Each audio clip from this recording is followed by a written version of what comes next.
bergeger.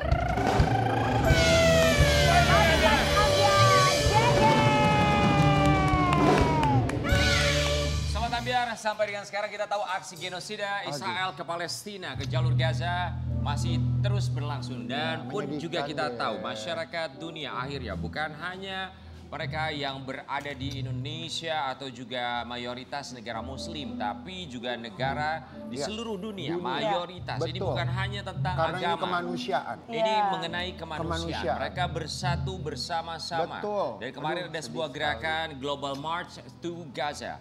Dan beberapa warga negara Indonesia, diantaranya beberapa public figure, turut serta untuk terbang ke Mesir untuk bisa menyuarakan apa yang ingin mereka tentu saja donasikan dan mereka bantu untuk masyarakat Gaza. Tapi sayang sekali mereka harus kembali ke Indonesia karena otoritas Mesir tidak mengizinkan mereka untuk masuk ke perbatasan Palestina. Dan kita akan hadirkan salah satu di antara mereka yang sayang sekali harus kembali ke Indonesia. Di pagi-pagi Ambiar kita hadirkan, ini dia Wanda Hamidah.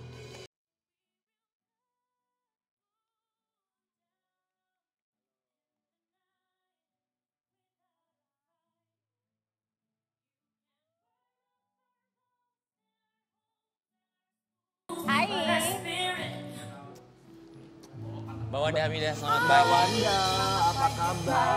Selamat pagi, segar ceria ya, betul sekali. Sehat? Alhamdulillah sehat. Kami begitu salut sekali dengan perjuangan yang sangat luar biasa. Makasih. Kami berharap walaupun pada akhirnya harus kembali ke Indonesia, semoga apa yang diperjuangkan pada akhirnya bisa berbuah hasil yang baik. Amin. Insyaallah, amin. Kami semua ucapkan Terima kasih. Sama-sama. Kita akan lihat bagaimana perjuangan seorang Wanda Hamidah bersama dengan warga negara Indonesia lainnya, bersama dengan masyarakat dunia. Global March to Gaza. Seluruh dunia bersatu, Global March to Gaza.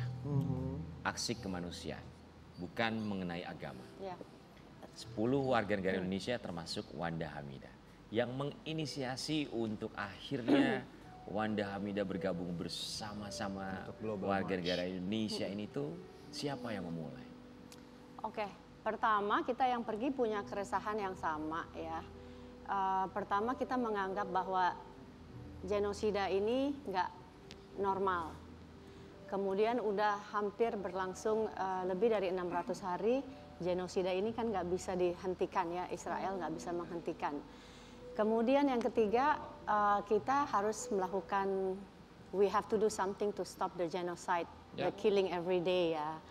Tapi apa yang bisa kita lakukan? Sebetulnya banyak yang bisa kita lakukan, misalnya dari berdoa, dari berdonasi, dari kita melakukan demonstrasi. Tetap membuat riuh di media sosial. Di media sosial, we have to speak up, we have to do some more actions ya di dalam negeri. Tapi ketika ada Global March to Gaza, aku kayak miris karena selama ini ngelihat kok nggak ada delegasi atau nggak ada perwakilan Indonesia yang pergi ke sana gitu, sehingga kita harus ikut, sebetulnya kita harus ikut rombongannya Malaysia. Nah, yang ditanya ke sini kenapa kita mau pergi di sana? Pertama karena kita bisa ya, karena tidak ada kemerdekaan kalau tidak ada perlawanan gitu ya. Dan ini bagian dari ikhtiar kita melakukan perlawanan, not military perlawanan, kita kita nggak punya senjata, tapi perlawanan secara pergerakan, secara moral, karena memang di mana-mana tidak ada kemerdekaan tanpa perlawanan ya kan. Di Indonesia juga gitu kan, kalau nggak ada manusia-manusia hebat yang berani speak up, yang berani melawan dengan cara apapun ya, dengan cara speak up juga melakukan perlawanan, dengan bawa senjata juga melakukan perlawanan, which is kami di sini bukan bawa senjata, tapi misinya adalah buka blokade supaya bantuan-bantuan itu bisa masuk, karena dibayangin Palestina saat ini starvation, kelaparan, karena bantuan-bantuan itu nggak, we want to stop that gitu. Jadi kalau ditanya, karena kita bisa dan kita punya kemauan dan kita berani untuk mengambil resiko apapun yang akan terjadi gitu. Jadi banyak juga yang ngapain sih lo jauh-jauh ke sana gitu. Tapi kalau ditanya ya karena kita mau dan kita bisa. So we will do anything untuk mendobrak apa ya. Sebetulnya kita gini juga ingin mendobrak diamnya dunia gitu. Masa sih kalian gila ya lo ngelihat begini kok diem aja sih gitu. Ya maksudnya kita menghargai setiap perlawanan apapun bentuknya, tapi kalau kita mau dan kita bisa, kenapa enggak? Jadi kita kalau ditanya kita 10 orang ini punya keresahan yang sama. Kok Indonesia nggak ada 300 juta orang nih, masa nggak ada yang pergi? Ayo dong kita gabung. Ini tuh dalam arti kata 10 orang itu mendobrak diamnya 300 juta orang masyarakat Indonesia. Iya, bukan aku bilang bahwa nggak ada yang kita tidak punya empati yang lain. Bukan nggak bilang nggak ada empati, ada banyak banget demo yang ada di sini. Justru kita pengen dengan perginya kita semakin banyak lagi yang ayo dong kalau kita bisa march, kalian bisa, you can speak up, if we can march you can speak up. Biar kami yang memulai pertama gitu. Jadi kayak pengen ayo we can do this, karena genosida ini tidak akan berhenti kalau kita tidak mulai berani untuk berkata dan melakukan sesuatu. Mbak Wanda, dari 10 orang warga negara Indonesia, public figure yang berangkat selain Wanda Hamidah boleh disebut siapa saja? Ada Zaskia, ada Ratna Gali, ada Hamidah, ada Farhad, ada Indah, ada Ami. Persiapannya sendiri butuh berapa lama sampai akhirnya bisa terbang ke Mesir? Ini lucu banget sih, ini cuma beberapa hari aja karena memang kalau di Mesir itu kan kita bisa, kalau kita punya visa Amerika atau kita punya visa Eropa bisa pakai bisa on arrival. Jadi cukup cepet banget gitu. Dan saya lebih terakhir lagi karena mereka ternyata udah pengen pergi udah lama, tiba-tiba saya telepon ke Tere gimana dong, aku pengen pergi, masa kita nggak ada yang pergi, masa kita nggak ada pergi, oh kayaknya Zaskia mau pergi deh. Aku telepon, dikasih nomor Zaskia, aku ikut ya gitu. Jadi oh ya, you are welcome. So persiapannya begitu cepat? Begitu cepat, begitu cepat. Global March to Gaza sendiri, memang kan kita tahu bahwa bantuan yang memang dari beberapa negara yang pada akhirnya tujuannya diserahkan untuk masyarakat Gaza yang sayangnya di perbatasan Rafah ini tidak bisa didonasikan karena memang di perbatasan ditutup oleh Israel. Kemudian yang dibawa oleh rombongan warga negara Indonesia termasuk Wanda Hamidah, apakah ada yang dibawa semacam obat-obatan atau barang-barang gini, atau memang kita nggak bawa bantuan apa-apa. Memang khusus untuk Global March of Gaza, kita cuma this is aksi moral untuk Zionis Israel membuka blokade aja. So ini adalah sebuah gerakan. Yes, we have to do something karena sangat miris gitu ya, Palestina yang dibatasi oleh negara-negara lain, misalnya ada Jordania, ada Syria, ada Mesir, negara-negara tetangga ini tidak melakukan apa-apa, tidak berani membuka blokade mereka gitu, sehingga ini international action untuk come on, open your eyes, open the border gitu, let the aid, biarkan bantuan masuk. Ya, bahwa yang bergerak masyarakat seluruh dunia ya. Baik, kita juga akan melihat ini ada sebuah postingan bahwa banyak juga yang bertanya dari mana dana mereka yang berangkat ke Mesir. Kita akan lihat dulu sebuah postingan. Kami pergi ke Kairo dalam rangka berpartisipasi #Global March to Gaza. Dengan inisiatif sendiri, uang sendiri. Kami punya keprihatinan yang sama. 300 juta warga Indonesia. Tidak ada delegasi resmi membela Palestina dengan aksi nyata mendobrak barikade Israel, tapi terpanggil berkumpul dan mengorganisir diri. Kami menyadari resiko yang akan kami hadapi di sana tanpa jaminan keamanan dari pihak manapun, termasuk negara. Karena itu kami sangat berhati-hati dan tidak ingin gegabah. Baik, kita bercerita ketika mendarat di Kairo. Karena yang kita tahu juga bahwa banyak warga negara lainnya pada akhirnya hanya tertahan di bandara dan mereka tidak diizinkan untuk keluar dari bandara. Apa yang dialami oleh Wanda Hamidah? Memang Kairo atau Mesir tuh lebih serem dari yang kalian dengar dan dari yang terlihat dari video-video kita, itu memang lebih serem banget ya gitu, karena sebetulnya secara politik kita tahu Mesir berada di mana gitu. Mesir, kenapa Palestina juga belum merdeka, karena the silent of the not just the world but also the Arab countries ya. Arab countries itu apa sih? Ya Jordan, Mesir, ya, hubungan bilateral mereka dengan Uni Israel. Emirat, kemudian Arab Saudi, Saudi Arabia, negara-negara ini memilih untuk bersikap bukan netral. Saat ini nggak tepat juga dibilang netral ketika ada genosida, karena mereka punya kepentingan militer dan mereka punya kepentingan ekonomi yang besar terhadap terutama Amerika Serikat. Kompleks. Ya, jadi menurut saya jadi negara-negara yang nggak punya kepentingan, yang nggak terikat secara militer dan ekonomi, itu mereka yang berani. Contohnya Iran dan Yaman. Makanya sebetulnya memang kalau benang merahnya memang hutang itu, hati-hati kita dalam menerima bantuan asing yang membuat kita akhirnya jadi tidak merdeka. Baik, ketika mendarat di Mesir, lantas bagaimana? Itu sebetulnya udah lumayan serem juga ya, karena kita udah tahu banyak yang langsung turun pesawat dideportasi masuk kembali ke pesawat. Kita cuma bisa berdoa kita lolos di imigrasi. Ya alhamdulillah kita lolos di imigrasi. Ya mungkin dengan visa apa tadi ya dari on arrival. And then kita masuk ke bis, kemudian di bis tuh sebetulnya udah serem juga karena diawasi oleh militer sana nggak? Diawasi militer. Oh diawasi ya? Diawasi militer. Dan saya nggak tahu bagaimana mungkin pergerakan kita juga mungkin udah diawasi. Nah dari awal gini, kenapa banyak yang dideportasi? Dari awal karena mereka udah membawa emblem-emblem Palestina seperti yang saya pakai seperti ini, bendera merah putih misalnya, atau bendera negaranya atau bendera Palestina. Kita bisa lolos mungkin karena kita tidak we're playing tourist, ya. We're playing tourist mungkin karena itu kita bisa lolos. Tapi itu pun udah dicurigai sampai kita ke dalam hotel, sepertinya ada 1-2 polisi. Tapi yang bikin shock bangun tidur pagi-pagi sih. Oh, kita di hotel kecil yang agak masuk ke dalam, pagi-pagi udah ada puluhan. Seperti yang dilihat itu mungkin jumlahnya lebih banyak lagi sebetulnya. Baik, gitu. kita kasih lihat dulu ya. Ini momen ketika Wanda Hamidah bersama dengan teman-teman diawasi oleh militer di Mesir. Oke, jadi ceritanya itu udah hotel yang besar ya. Tadi ceritanya di pagi pertama itu intelnya udah datang puluhan orang, beberapa di antara kita diinterogasi. Itu udah gemeter sih sebetulnya.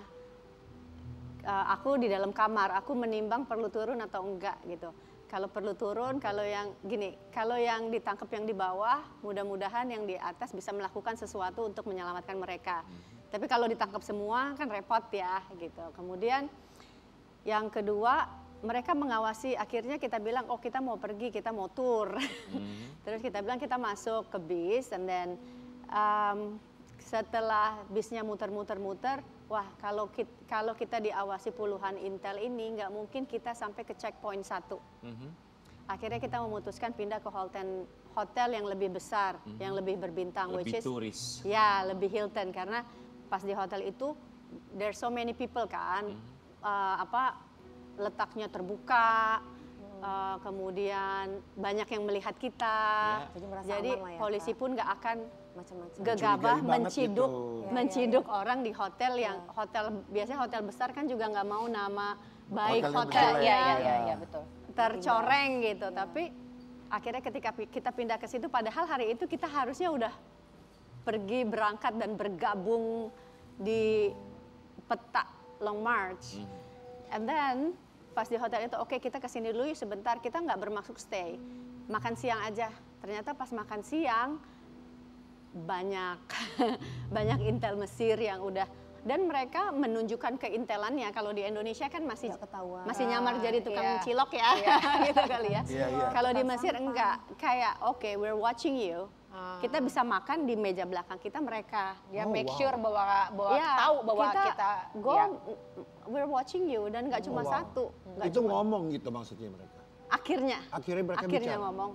Kemudian yang kedua, pas aku ke toilet diikutin 2 orang. Pas aku ke musola, jadi kemana-mana pergerakan kita diikuti. Diikutinnya tuh bukan jarak 100 meter, udah exactly behind you gitu. Jadi sebenarnya gini, sebenarnya kalau ditanya apa yang mereka takutkan, memang kalau kita lihat sejarah Mesir, Mesir is a fascist country ya, negara fasis, negara militer yang memang sebetulnya keadaannya lebih mengerikan dari yang terlihat ya.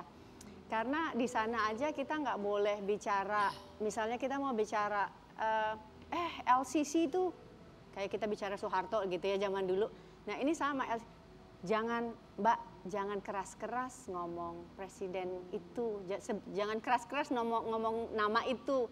Di sini tabu mengucapkan nama itu gitu. Jadi jangankan, makanya kalau kita lihat foto-foto kita itu, kalau nggak kita fotonya di laut atau nggak kita fotonya dari kamar hotel.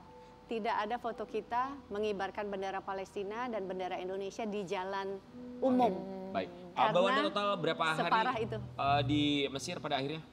Akhirnya kita memutuskan pulang lebih awal. Ada resiko-resiko yang kita harus terima kalau tidak gitu. Karena kita ke sana kan juga bukan ingin jalan-jalan ya, gitu.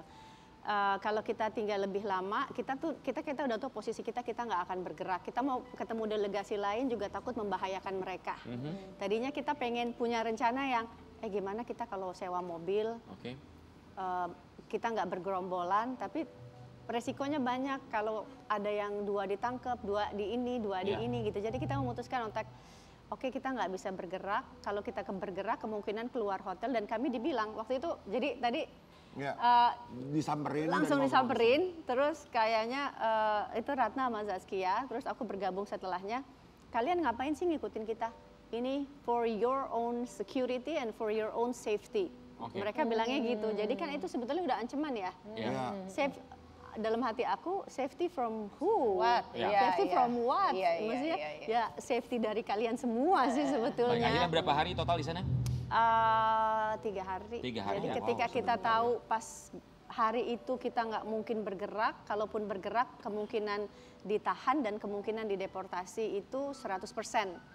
Kita memutuskan, dan dari rombongan juga ada yang sakit, dan ada yang hamil besar gitu. Jadi we're so worried. Tapi memang pada akhirnya Global March to Gaza ini juga tetap berlangsung walaupun sayangnya tidak bisa bergabung, dan walaupun kita pada akhirnya tahu bahwa perbatasan tetap dibuka, namun sayangnya ketika perbatasan dibuka terdapat aksi bom yang dilakukan oleh Israel. Kita akan saksikan liputan ini. Memang pada akhirnya banyak perbatasan yang dibuka bukan perbatasan Rafah. Rafah ya? Ya, yang lain gitu. Tapi itu pun it's a fake, itu pun bukan dibuka ya. Jadi ya mereka ya sadisnya Zionis Israel dibuka untuk ditembakin. Tapi Global March to Gaza itu mereka tetap berusaha, mereka tetap march atau berjalan menuju Gaza walaupun pada akhirnya tidak berhasil. Iya, tidak banyak yang berhasil. Tidak banyak yang berhasil. Dan rata-rata yang berhasil pun pada akhirnya di grup kami semua ditangkap dan ditahan. Ditahan oleh pihak Mesir atau pihak Mesir dan dideportasi. Iya. Tapi walaupun pada akhirnya kita menggunakan frasa tidak berhasil, ini merupakan sebuah keberhasilan. Iya, betul. Ini adalah proses membuka mata dunia bahwa kita nggak cuma bisa berdiam diri, kita nggak cuma bisa menormalisasikan pembunuhan yang terjadi setiap hari, kita nggak bisa menormalisasikan kelaparan yang udah diderita oleh ribuan anak-anak di Gaza. Kita nggak bisa menormalisasikan tiap hari kita melihat seorang anak membawa mayit bapaknya dengan sepeda, seorang ibu kehilangan 9 anaknya sekaligus. Kita nggak bisa menormalisasikan anak-anak kecil yang diamputasi tangan dan kakinya kemudian mengais-ngais sampah demi sendok nasi. Kita nggak bisa menormalisasikan tersebut, dan jangan sampai kita menormalisasikan hal tersebut because it's not normal gitu. Jadi we have to start doing something, speak up, say something, apapun yang kita bisa lakukan, lakukan. Ketidakberhasilan menembus perbatasan Rafah, tapi ini keberhasilan suara dunia yang bersatu. Bahwa kita nggak diem, kayak dunia, we're watching you, you were cruel, you were mean, and nggak ada pembenaran terhadap genosida yang kalian lakukan. Mudah-mudahan suatu hari they pay the price, mereka membayar itu semua. Dan ini seperti yang terjadi di Nazi. Mudah-mudahan presidennya seperti Hitler juga suatu hari membayar kejahatan yang dia lakukan. Dan ini baru sebuah awal. Yes. Wanda Hamidah, terima kasih. Kita kembali saat lagi. Tetap di Pagi Biru.